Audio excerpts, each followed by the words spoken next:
0 seconds and 0 minutes of sleep last night for me. Once again, literally zero, zilch.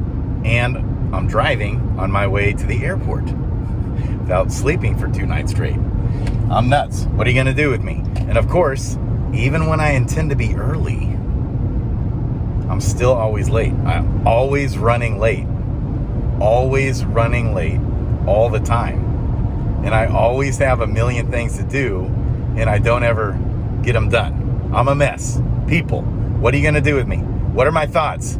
Yesterday, AMA. Climb Crypto did make some fair points about the tokenomics of Jewel. And I kind of pushed back and said, no, bro, my man. I love Climb Crypto. I think he's genuine. Like I don't trust a whole lot of YouTubers in period, but especially in the crypto space, I just don't trust very many YouTubers at all. YouTube has become, I would say it's almost becoming like an epidemic within YouTube, like the news, where it's just clickbait. The people, oftentimes YouTubers, they don't have a focus and vision and passion, and therefore they become a YouTuber. It's the other way around. They think to themselves, hey, I can make money having a YouTube channel, so let's figure out content to talk about. That is so often how YouTubers roll. It's not a conviction-driven channel, and so they spend lots of money, they hire teams, and it's all about you recognizing them and clicking their channel so they can make money, power, and fame. And that's kind of like their outlet for having a YouTube channel. I don't think Climb Crypto's that way at all. So when I say I trust, there's few people I trust in the YouTube space. I feel like Climb Crypto's just real, and he's just being real and honest. Like, he was pissed. He's like, hey, this came out of nowhere, this tokenomics thing. You know, I had my reasons for bouncing Jewel and Harmony and got into Crystal. And he's busy. He has a life, unlike me. I have no life. My life, baby, is DeFi Kingdoms. Just for you guys. And because it was like a coping mechanism for me. And the more that I've looked into DeFi Kingdoms, the more I've realized, man, for years, I was always desperately wanting to find that perfect project. Or, you know, a series of perfect projects. One of them was always Binance for me, because I believe in CZ. So CZ is the reason why Binance is awesome. Period. So it takes the right team. And so my mindset was always, I need to start a crypto project because all of them suck. Even the good ones don't communicate with, even the good projects don't communicate with the community. I mean, who else out there? Name one project. I'm interested, genuinely. Name one project that touches DeFi Kingdoms with a 10-foot pole when it comes to how they communicate with their community. Now, I've talked a lot on this. Could they communicate way better? Yes. Is that part of their problem, is the way they communicate? Yes. But in comparison to all other projects, by far, they are by far better at communicating. But that still doesn't mean, like, there's so much to keep up with. It takes someone with a full-time job to full-time communicate all the ins and outs of DeFi Kingdoms. The weekly or bi-weekly AMAs is not enough because it's so in-depth. There's so much to it. There's news, there's in-game strategy, there's in-game mechanics that we need to understand. There's just endless numbers of questions. So I would love to get Frisky Fox and me be the guy and ask him a zillion questions and really pin him down on things. And Hubert and Beetle Dude, shout out to those guys, and Dreamer. Love all the... So the team, not only in comparison with other projects out there, is by a 10 billion miles better than any other project I've ever seen when it comes to communicating.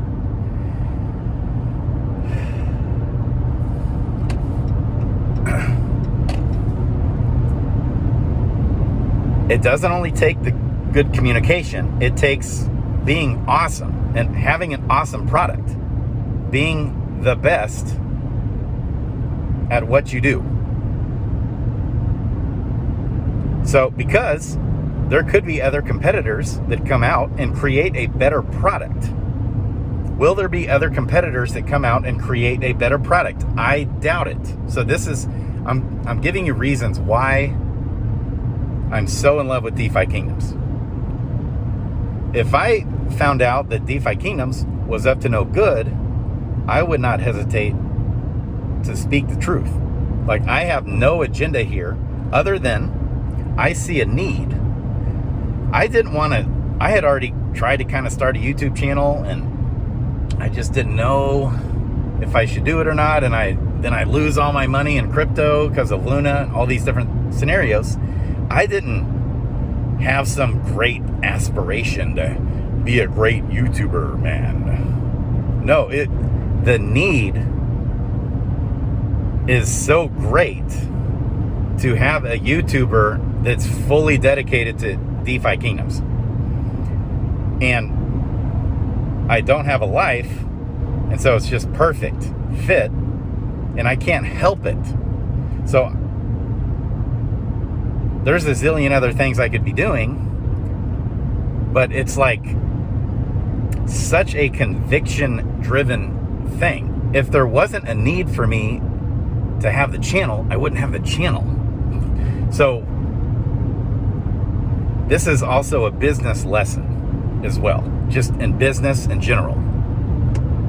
If you want to succeed in business, and if you want to find the winners, the successful businesses that are real deal, true blue winners, not winners that's actually kind of a facade oftentimes, is the cart going in front of the horse, whereas people doing business, oftentimes their motivation, they're just money driven. They're just in it for the money. And then most of society actually views business people, salespeople, as just being in it for the money. And they have a job, and that's why they do what they do. It's just for the money. Versus having people with conviction. I remember, so I started in insurance. I started a car dealership. I started an insurance company. Both times I was like, is there an honest car dealer on earth? I would get so pissed off at stupid, shady ass, hair slick back car salesmen. I can't stand it because they're so bad at selling. Actually, that's not how you sell. This aggressive, sleazy way of selling. So I'm like, I'm going to go start a car business and be the best freaking car business there is. And I did that. And I had 250 positive feedbacks on eBay and 0 negative feedbacks. And that was very difficult because eBay took away the capability for me, the seller, to leave a negative feedback on the buyer. Because that used to be the case. And so it hindered people from leaving negative feedbacks. Well, eBay took that recourse away. So I had no recourse if someone left me a negative feedback. And I still had 0 negative feedbacks and 0 neutral feedbacks. All positive. Because I followed the golden rule and had a passion for what I was doing based off the need in the world. And it was like a breath of fresh air for other people who did business with me. And so I got tons of referrals, and I built up a solid business and eBay feedback score, which was just absolutely vitally important. Okay, then I started an insurance company because my wife's dad was an insurance agent, and her aunts and uncles, and my grandfather was an insurance agent, my uncle, and I just kind of had the access to be able to do it. It was really difficult to start, but you kind of had to have an in, and I was able to squeak in. And the guy called me the ultimate Cinderella man. So the reason why was because I was familiar with the industry, and I had worked with my father-in-law and just saw with my own eyes that I could save people literally $1,000 a year on their insurance and get them better coverage. And I was like, whoa, all these people in the world are overpaying for their insurance. Oh my gosh. And so I just started telling everybody about how they can save money on their insurance. It's just funny. All my friends, family, and I brought tons of business to my father-in-law. Well, so then I had the opportunity to start my own, and it was like a conviction to be the best and cheapest and have the best coverage and just have the best options and be the best possible insurance agent with the best service, responsive, go above and beyond. And then I got zillions of referrals and was the #1 producer in the country. Okay. So for a single agent. I'm not even trying to toot my own horn, but it was not because I was trying to be the #1 salesman and make a lot of money. I didn't make any money for 5 years when I started that thing. 0 money. I mean, I almost went bankrupt. And so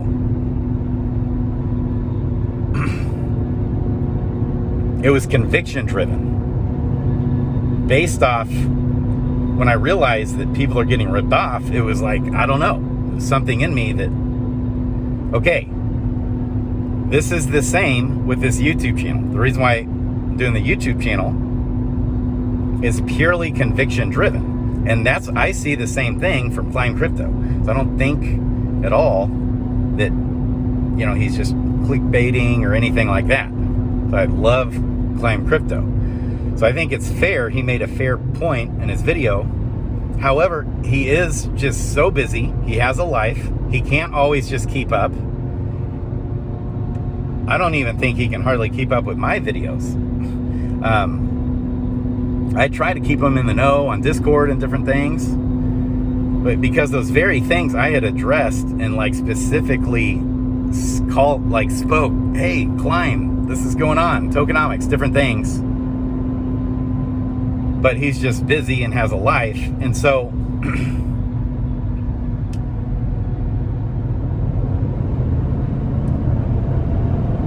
I don't think at all that he's trying to do anything shady or FUD to get clicks at all. Like a lot of YouTubers that I even like, a lot of YouTubers, but they'll say things like that just to stir the pot and try to get clicks. And we see, so this is probably my biggest pet peeve, and a little bit of what Climb did, but it's kind of fair because Climb, to be fair, Climb was covering tokenomics with Jewel versus Crystal. He didn't know this was coming. But one thing that drives me nuts is if you remember when George, I Am George, covered DeFi Kingdoms. And he just straight up said, Frisky Fox has left the project. He's not coming back. DeFi Kingdoms is going to die. They're not going to make it. So he just like amplified the FUD. Then we had Hustle. And Hustle is one of my favorite gaming guys.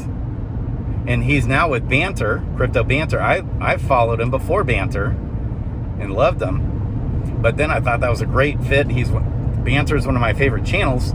But after poor Ran lost literally hundreds of millions or maybe even $1 billion in the Luna ecosystem. But I think it was more like, I think he lost something like $250 million or something. I noticed right away, like he's really just pushing and hustling the channel just to make money.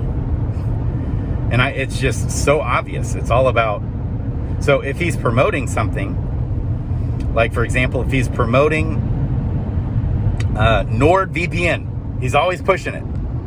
Well, what if there's a better VPN out there that's better than Nord? Would he push, would he even mention that? And the answer is obviously no. So he's not necessarily looking out for the best interests of the viewers. He's looking out for his pocketbook. So, and that's what I don't like about YouTube. And I don't necessarily fault him for it. It's just you got to be careful who you actually trust. Versus a guy like Benjamin Cohen, who just no frills, tells it like it is. He's not trying to monetize the channel and this and that, even though he is trying to get subscribers to his trading. He does have an insider trading group that you have to pay a fee. So there's always conflicts of interest. My style and the way I roll is that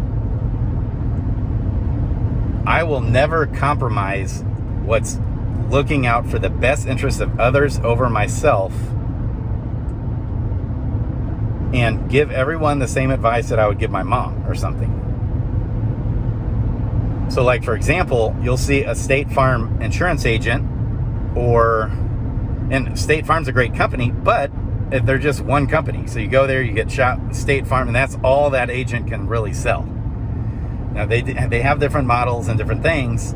And so the State Farm agent isn't interested in helping you see what other options are out there and what might be best for you. He's just going to want to try and sell you the State Farm policy, even if you're paying $1,000 a year more than what you could with another policy with even potentially better coverage.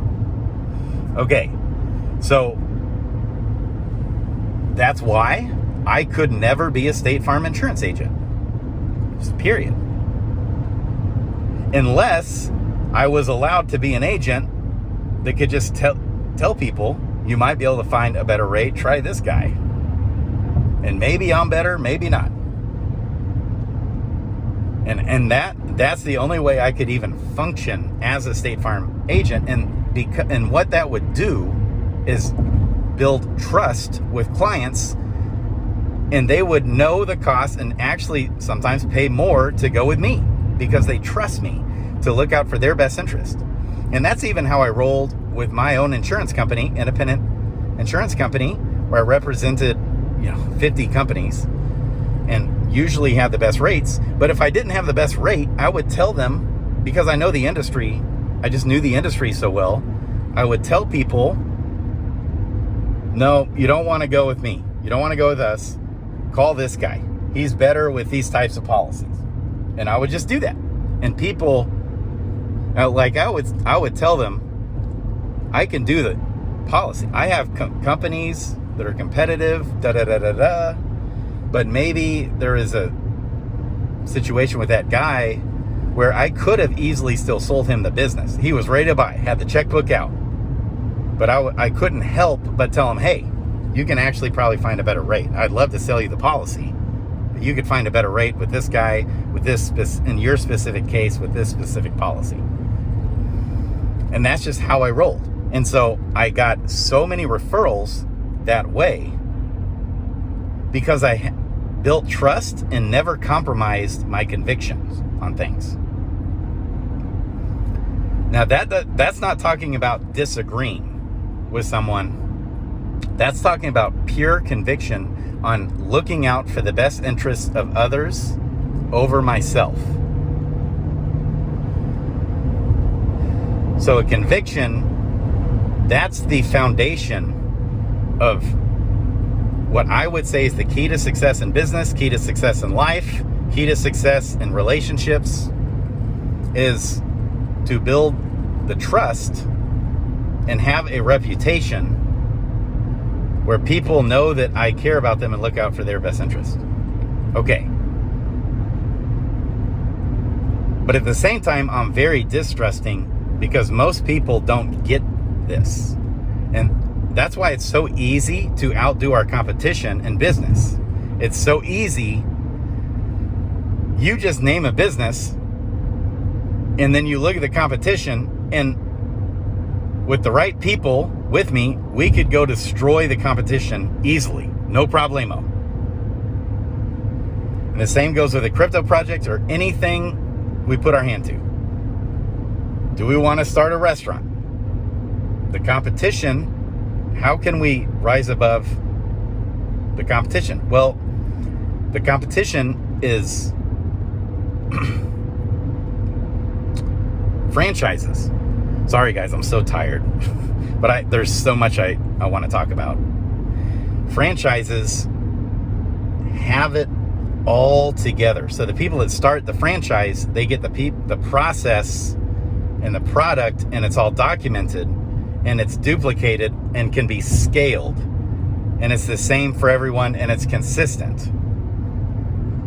Okay. And that's why mostly franchises take over but it's not still necessarily excellent. It's just good. It's easy to outdo the competition if we want to rise above the competition. Okay. So with DeFi Kingdoms,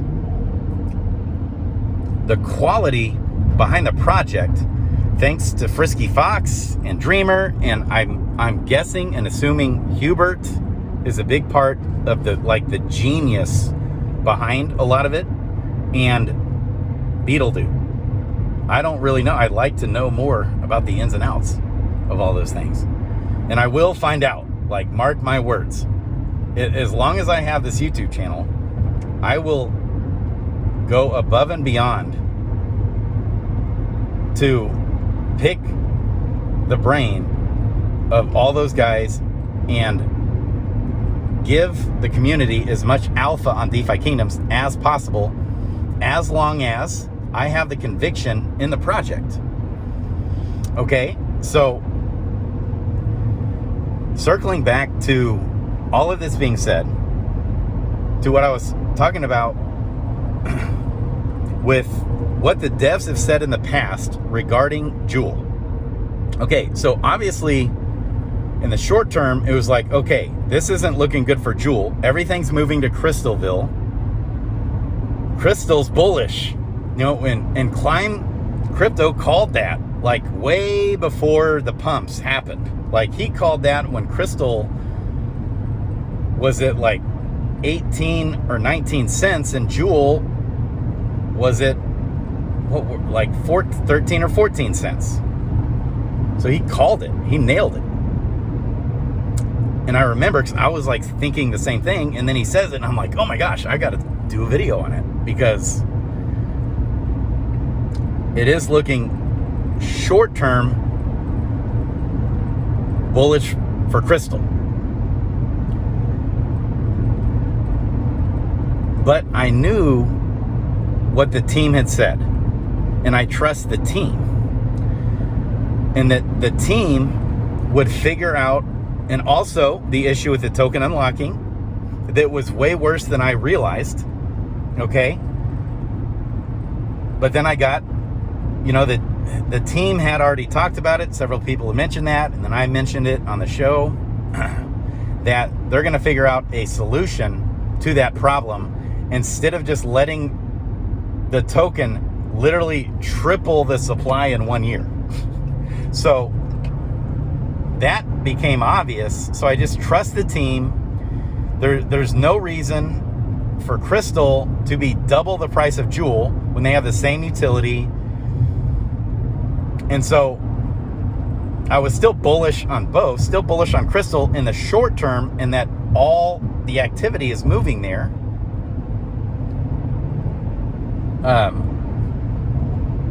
But we knew that Serendale's not going away. It doesn't make sense for it to be over double the price. Don't buy Crystal. If anything, sell the Crystal, buy the Jewel, because that actually has the use case in the game. You're not going to go want to summon on Crystalville unless you're getting extra incentivized to do it. You're not going to want to be doing stuff on Crystalville other than just questing. That's it. You don't want to do all the other stuff. So the in-game mechanic parity wasn't even there. So there really wasn't even any use case yet for Crystal, as long as it's double the price. That literally just made Crystal, except for just investing in the projects, into the liquidity pools. And that all came because I trust the team not to just F it up and let it go and just blindly, mindlessly let the tokenomics triple in 1 year. And the team had already said that it won't happen. They had already said, and I had heard it multiple times, it's like, they're going to find solutions. And guess what? They're going to find, there's still, okay. So AMA yesterday was amazing. I love it. The AMA, I thought, was absolutely phenomenal solution. They're literally, I could not have imagined a better solution. Like it just, and okay, as far as the locked Jewel issue, you couldn't find a better solution, and it hurt. So shout out to my buddy on Discord. What's his name? Is it Scooby or something like that? He said, he made this point. The team has over 50 or 55% or something of all locked Jewel. And in the long term, we've all known that in the long run, Jewel will be the more valuable token to own. We've always known that. In the short term, yes, Crystal was bullish, but not bullish, still bullish, but not more bullish than Jewel when it's over double the price. No way, Jose. Like, okay, so here's one thing you can almost take it to the bank with this team, is that we can trust that they won't completely let Crystal go to crap. Right? So Crystal will be fine. Crystal will actually now have more use case than actually Jewel, believe it or not. So, but Jewel's still the better token to own. And so the team is essentially forfeiting the more valuable token. So the team owns like 50 to 55% or something like that of all locked Jewel. Okay. And they just kind of let that, which is more valuable in the long run. I think we're all assuming that. And they are literally letting that go. So I look at that as the team literally looking out for the best interests of the community over themselves. And not the other way around. Not them trying to pull a fast one and all this and that. So I don't know what it is with bear markets and people and human beings. Always assuming the worst of people's intentions when they haven't given you a reason to assume the worst. So why not assume the best until they give you a reason not to? So with this situation of not having the correct wallet address on the white paper, and it turns out being his buddies, wallet address. Okay. Well, guess what? That was actually Dreamer's wallet address that was on there. So it was either going to be Dreamer or his buddy. Well, okay, when you're starting a project, you don't have the time to even worry about that. You're just trying to survive and hope it works. You're grinding. You don't care about the damn white paper. Right? So to be fair, when I'm starting a business, I didn't care about my accounting books. My QuickBooks were all perfectly in order. Didn't care at all, zero. I was just trying to survive as a business. Now later, then I had to get a bookkeeper and have all my books perfectly together. Okay.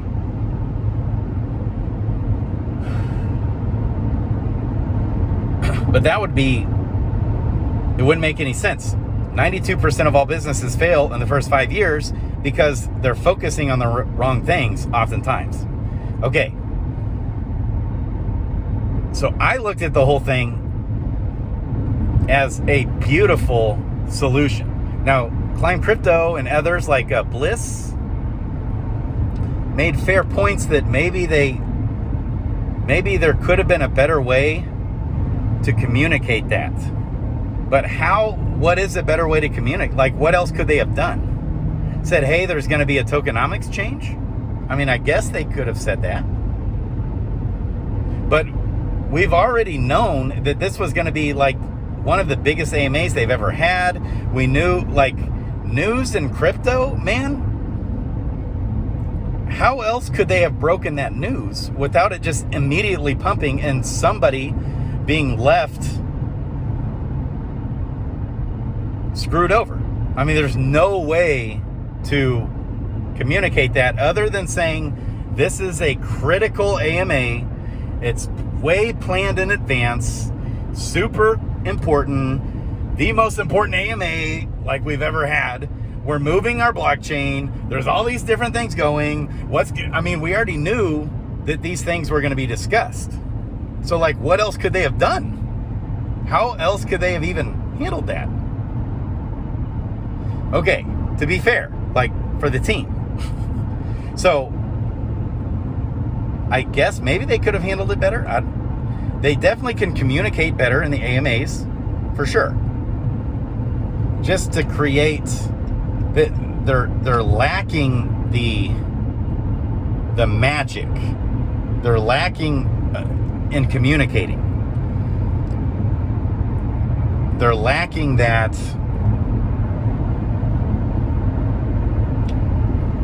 mojo, like hype. Okay, they're kind of dry as cracker juice sometimes, but it's still light years better than anybody else out there.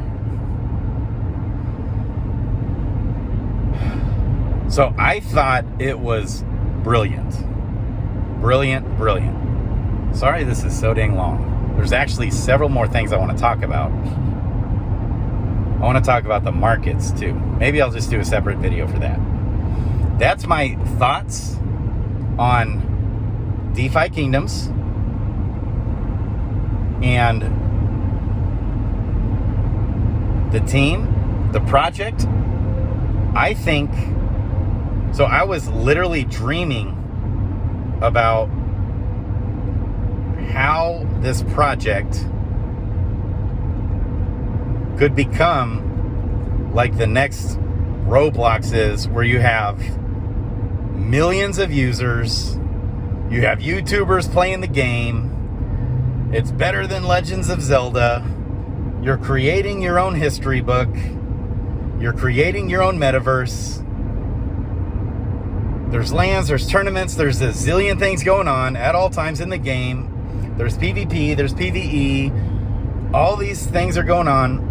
It's like Legends of Zelda times a million people doing it differently, all at the same time, and actually creating a history timeline. And I just had this dream or vision of this project being like the #1 game, and having a TV show, a cartoon TV show like guys have already kind of drawn up, kind of like League of Legends. There's no limit to the upside of this, and the foundation is in place for that to actually be possible. The foundation is in place for that to actually be a reality because of the depth and quality of the game, of the heroes, and how well thought out all of it is. And I don't think there's anything else out there that even is honestly very close. If there was, I'd talk about it. I'd be all about it. If there actually was even something close, I'd be all about it. And then factoring all of that and then realizing that it literally has a market cap. I don't know, what is the market cap now? It pumped yesterday, so maybe the market cap is what, like 25 million now? And it just basically came from crystal, so it went from crystal to jewel. It's like, just imagine the potential.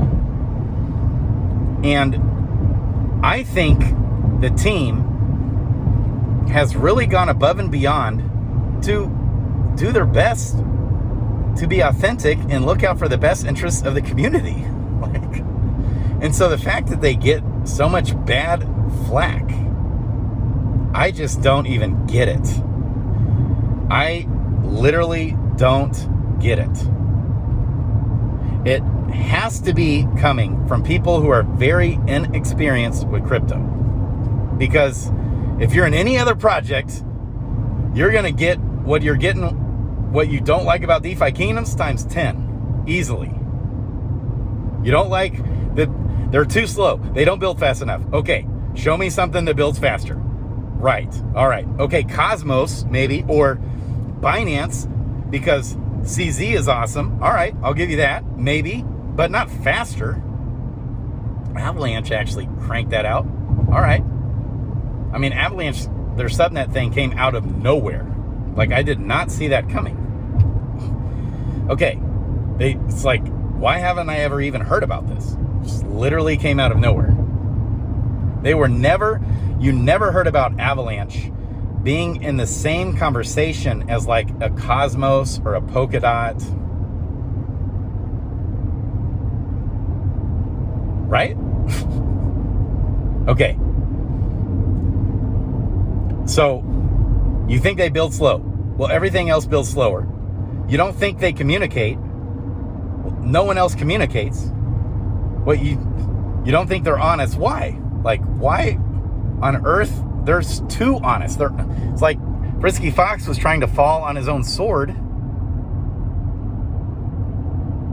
because I think he's a genuinely caring guy, and he was losing sleep because his community was hurting and losing money, and he made some mistakes on the freaking white paper on a wallet address. So what? Like, it was totally irrelevant anyways. Okay, there was the exploit, which is an incorrect term. I don't like the term exploit for what it actually was. People just found a way to kind of work around the system and get more jewel, and it wasn't a big deal for a long time, and that's why they kind of blew it off. Because they literally haven't, you guys, they've been doing this for a year now straight, and they haven't even had a break. It's like, they're always under the gun, always pushing, always rushing, always pushing. They're always under the gun. Like, when can they take a break? And now they got to move Serendale. Shout out to Boxside Chats. They're talking about it. And they said on the thing, oh God, I hope it's not a month. I hope it's 2 to 3 weeks. I'm thinking, what? Like, you actually think they're going to move Serendale in 2 to 3 weeks? I'm like, no.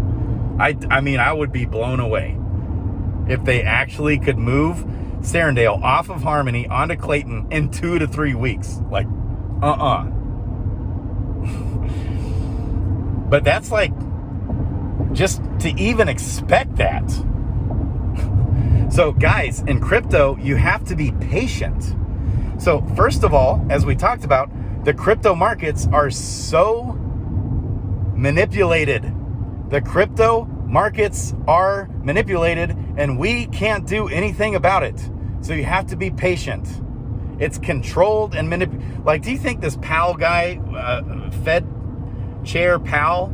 Okay, listen, Fed Chair Powell is very likely worth $1 billion. Now, if you look it up, he's only worth $100 million.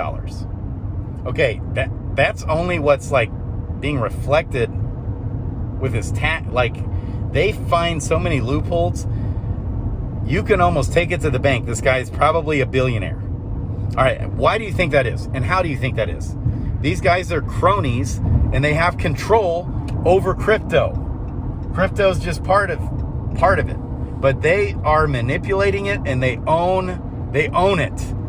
Otherwise, we would have $1 million Bitcoin. You guys, we would have had $1 million Bitcoin by 2020 if we didn't have leverage trading and all the zillions of dollars of liquidations that happen.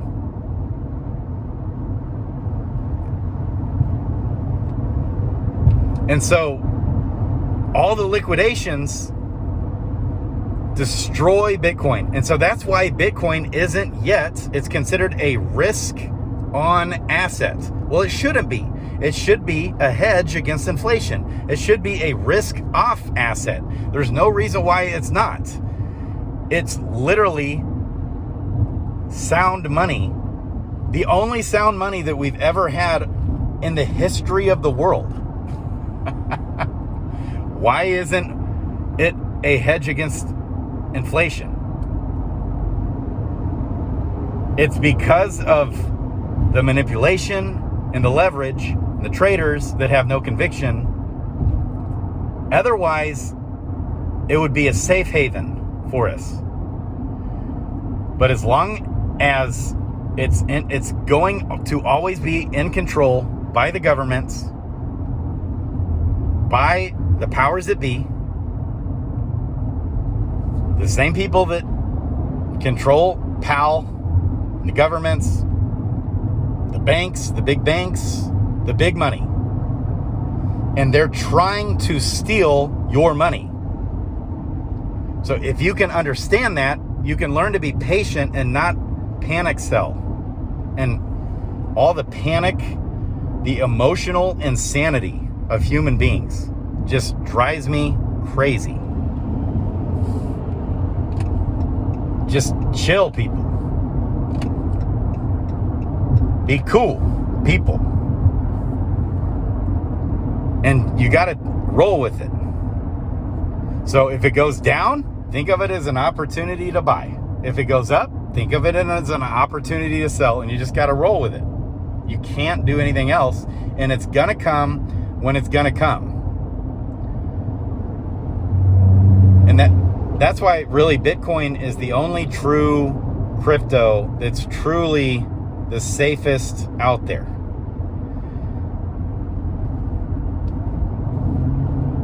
Because we're not having to rely on a team of people like we are with DeFi Kingdoms, for example.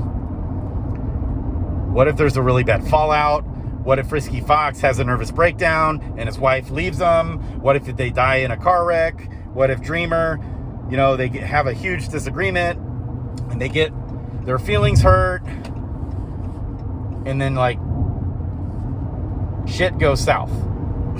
That could happen. That happens actually most of the time. The amount of resilience it takes to come and actually create an organization and structure in the way they have and the resolve that they have is absolutely phenomenal. Like, they're not business guys. I know Dreamer's like a lawyer, right? He's a lawyer, I think. So he understands, I think, a lot. He's a genius, brilliant guy.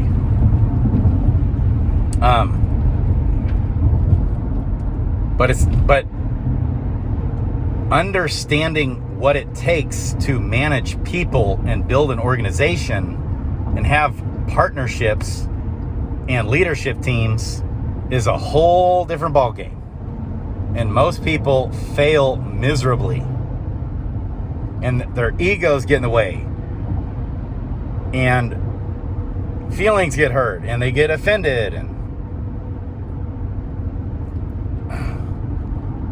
so there is one weakness I can even find in this whole project, given the circumstances and situation, is that they don't have a marketing sales type guy. And so that's why I started the freaking YouTube channel. Because it's so awesome. And I have to like defend them and promote them. And then also help people play the game and bring on more users. So that's why I am going to do a beginner's guide, like full blown. It's coming, maybe even as soon as next week. We'll see. Probably not, though. So I'm flying to Denver, fantasy football, baby. So I might not do much, but I'll still try to shoot little videos for you guys. Almost to the airport here. Love you guys. There's actually several more things that I wanted to share. But shout out to the team, the devs. My biggest fear is that they'll break under all the pressure that they've been under. But they just actually seem cool. Like, it's so encouraging. It couldn't be much more encouraging. Clayton is equivalent to an AT&T or like a Facebook even over there in South Korea. They created their own blockchain. So imagine if AT&T created their own blockchain. They're big into crypto. And then they got excited about your little DeFi project. And they partnered, with you. It's like they can open the door to all the gaming community, all the upside in South Korea. It's amazing. It's absolutely, and also Japan and just Asia. Okay, Crypto Grady out. Love you guys.